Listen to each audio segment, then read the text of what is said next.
Breaking news out of Afghanistan. 31 troops and 7 Afghan soldiers are dead after a NATO helicopter crashed during an overnight operation. It happened in the Tangi Valley of the Wardak province. It's just west of Kabul. And this is the worst single-day loss of life for coalition troops in Afghanistan since the beginning of the war. Let's bring in retired Army Colonel and military analyst Jack Jacobs. Jack, with a welcome back. What do we know about this crash? It was a Chinook CH-47. I don't know what model. It could very well have been an MH-47E, which is the type that we use for special operations. However, evidently there were 7 Afghans aboard. The rest were NATO troops. Don't know how many were Americans.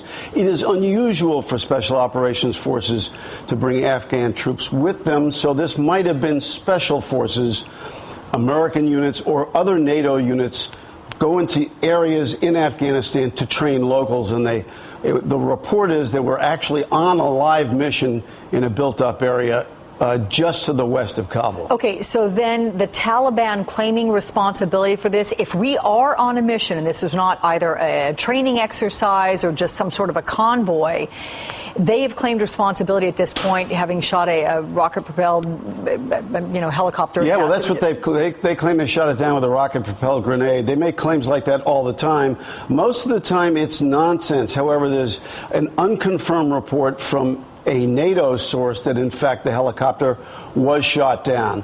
It is easy to shoot helicopters down, especially when they're coming into land and disgorge troops or pick them up, or it's getting close to its objective and is moving extremely slowly. It's easy to shoot them down with small arms, with automatic weapons, and even with a rocket-propelled You know what? grenade. Folks are seeing me get this, and we are just getting, as you are talking to us, this is breaking news, everyone. A senior administration official saying this helicopter that crashed was carrying 31 U.S. Special Operations Forces. We're getting confirmation now. The 7 Afghan soldiers as well. Apparently, they're saying, according to a senior administration official, that it was shot down by insurgents there in Afghanistan. So Taliban claiming responsibility.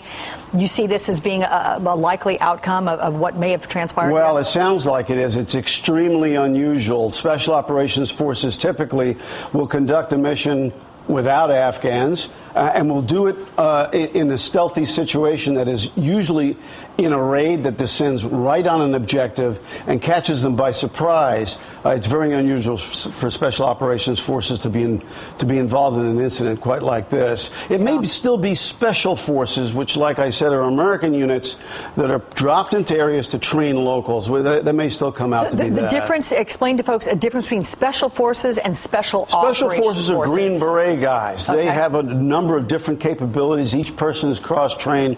They have language capability as well. They go into areas in Afghanistan, Iraq, and other places to train local indigenous forces to defend themselves.